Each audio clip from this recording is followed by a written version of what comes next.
Technology. She's a cruel mistress. All right, we're on Research Your Beat. This is where you have to talk with me and other people. Where should what kind of stats do I need? Where can I find them? Um, any of the questions about these components that are on number two. Okay, that'll be another checkpoint where part of your 100 total points, you'll be able to prove to me that you've done some research and you have some good information that you eventually could put into some stories. All right, well, let's toggle back to the Beat Video Supplemental because I'm walking you through an example of my expectations of this step. So under main step number 2, research your beat. This is where you're going to find history and stats, etc., for each of the angles that you're going to cover. So remember, drinking culture is the example I'm giving. So for binge drinking, I'm looking for national and local statistics or stories about this topic. So for national, there are plenty of stories about binge drinking. I know a student at was I think Penn State just a year or two ago, a fraternity member or a pledge died due to too much alcohol. Certainly, it happens every year on campuses. So that's something where you would find that. You would find statistics about binge drinking, maybe the percentage of college students who say they binge drink X number of times a week. And that's the information that you would need to have. And you want to make sure that's from a reputable source. Locally, you need to find Miami statistics about binge drinking and maybe a story about Miami student or organization uh, getting in trouble for binge drinking. Same thing for academic struggles and same thing for how Miami is tackling the drinking problem. You need both national and local statistics. Here's why you need both. What this does is this further proves to readers that what you are writing about is worth their time. Because everybody, when they read anything, is always asking, so what? Why should I care about this? Why should I care about some little college in some little corner of some state? And the goal is to try to argue as best as possible that it is worth readers' time. And one way to do it is to show that this is happening nationally. What I'm covering is happening nationally. And here's Miami's relationship to it. Maybe Miami is better at stopping the binge drinking culture than other schools nationally. Maybe it's not, but that's part of what your story is going to show through your research. All right, so that's number 2. Step 3 is to talk to key people. Again, more. You're going to continue to talk to key people. You're going to visit the stakeholders from your beat. These are the people, and these people, along with your editor and classmates, will help you confirm story angles. So if you aren't sure whether the binge drinking angle is going to work, you'll confirm this through your conversations with students, through your conversations with Miami administration, the people who maybe deal with student misconduct. And that will help you confirm that, yes, this is a story angle that's worth talking about. These stakeholders also might help you create better angles. And they certainly can assist you in determining the people you need to interview along with events that you should observe. So again, I might not be the best source to go to if you did come to me and say, look, I'm trying to cover binge drinking, I don't know where to go. And maybe I don't know about Beat the Clock or any other events. All your darties out there. Oh, there's another word I know, darty. Pretty excited that I know that one. We didn't call them that. We just called them drinking during the daytime. Um, so these stakeholders are really going to do a lot of the work for you. So I can't impress upon you how important it is to talk to other people, especially if you're super lazy. You'll find people who are so passionate about the topic. I mean, imagine finding a Miami administrator who's really passionate about trying to stop the binge drinking dynamic of this school. That person's going to know events you could go to, like non-alcoholic events. That person's going to know students maybe who've struggled with binge drinking but have turned themselves around, and so they're good success stories that you could talk to.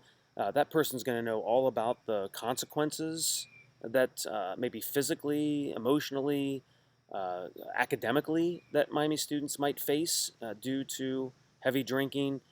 Those are the people who are they're just going to give you, and they're going to open doors for you. Oh, here, let me give you the name and email this person. You tell them I said that they need to talk with you, and suddenly your life becomes so much easier. So highlight do whatever you need to do, but understand that the more you talk to me, the more you talk to the stakeholders from your beat, the quicker you get this thing done, and the more work that they do for you. So number 3 is really where you have fully committed to those 3 story angles. If you notice, I put that in bold, in bold print. That once you fully commit to these 3 story angles, you know you got it. Then you need to start deciding who those essential people are to interview, and do I have a good uh, range of people? Am I interviewing all students? You shouldn't. You should have instructors and administrators, other types of people. For drinking, am I if that were your beat, am I interviewing people who only have a kind of a negative connotation to it, where I'm interviewing people who do binge drink a lot and are getting in trouble a lot, or do I have a balance? Because there are plenty of students on this campus who don't go out and do that activity much, if at all. So, do you have that balance?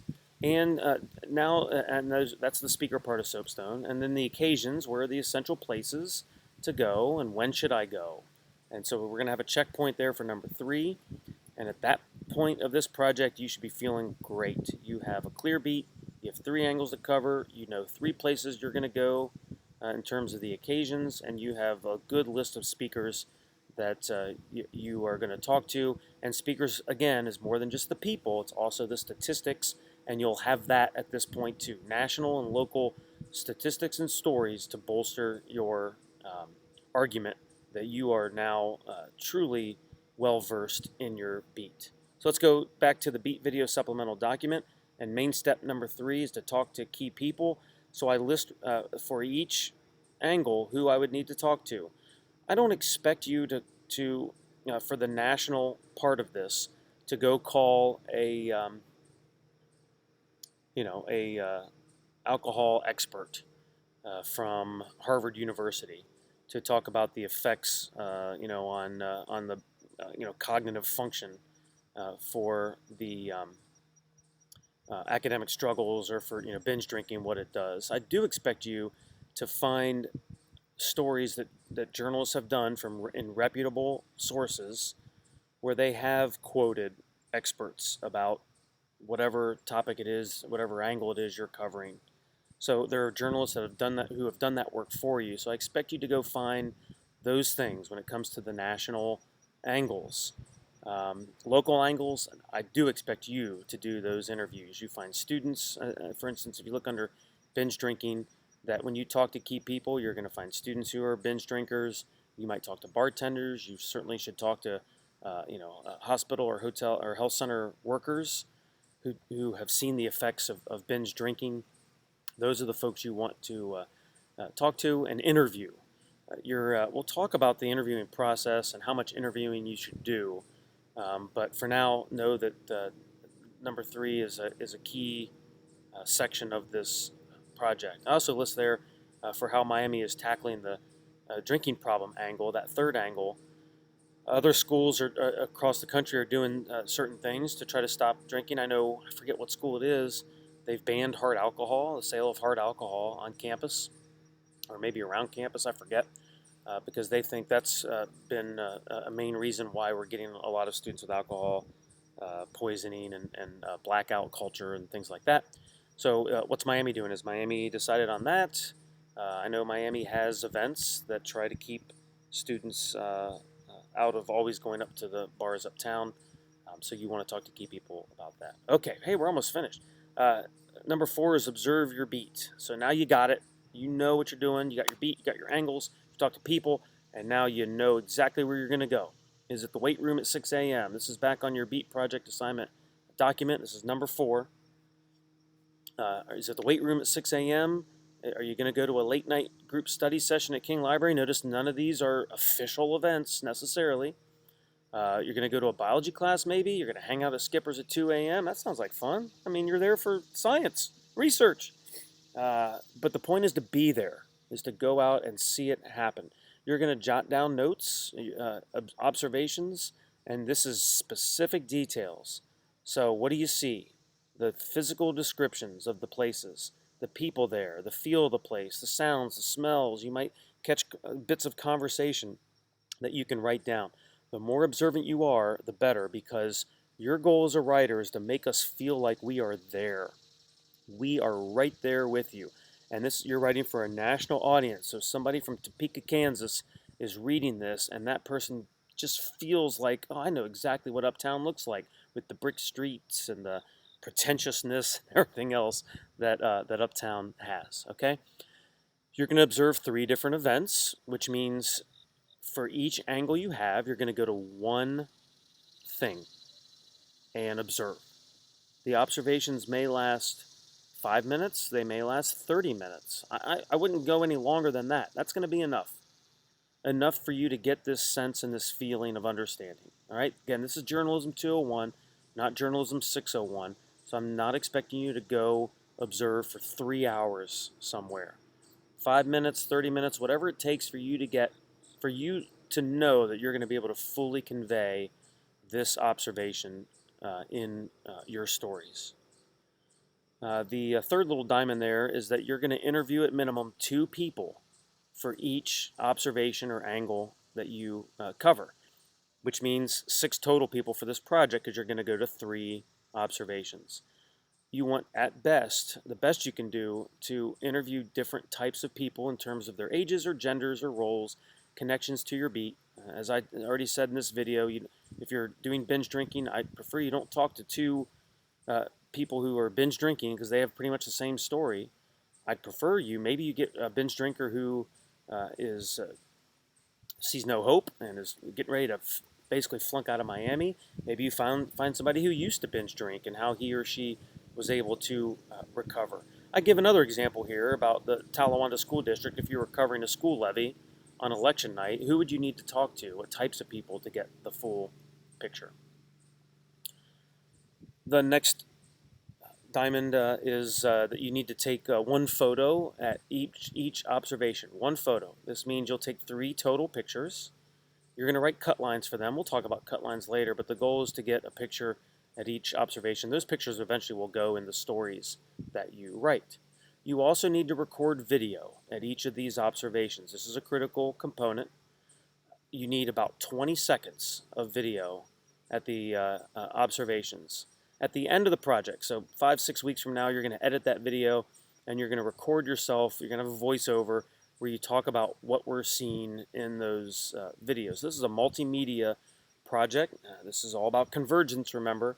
So now not only are you going to be interviewing and observing and writing, you're also taking pictures, you're also doing video. So you actually can put now on your resume that lovely word convergence, that you were able to do a multimedia beat project.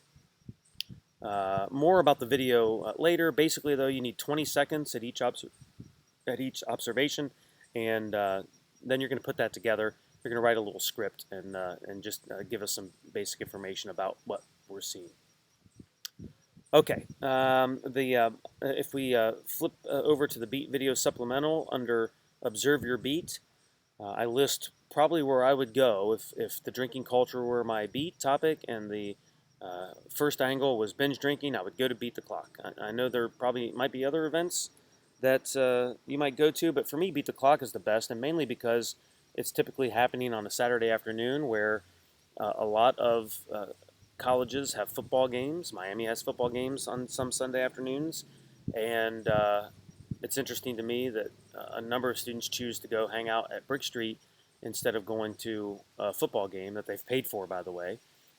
So that would be where I'd go for binge drinking. For academic struggles due to drinking, gosh, I put a bunch of different ideas.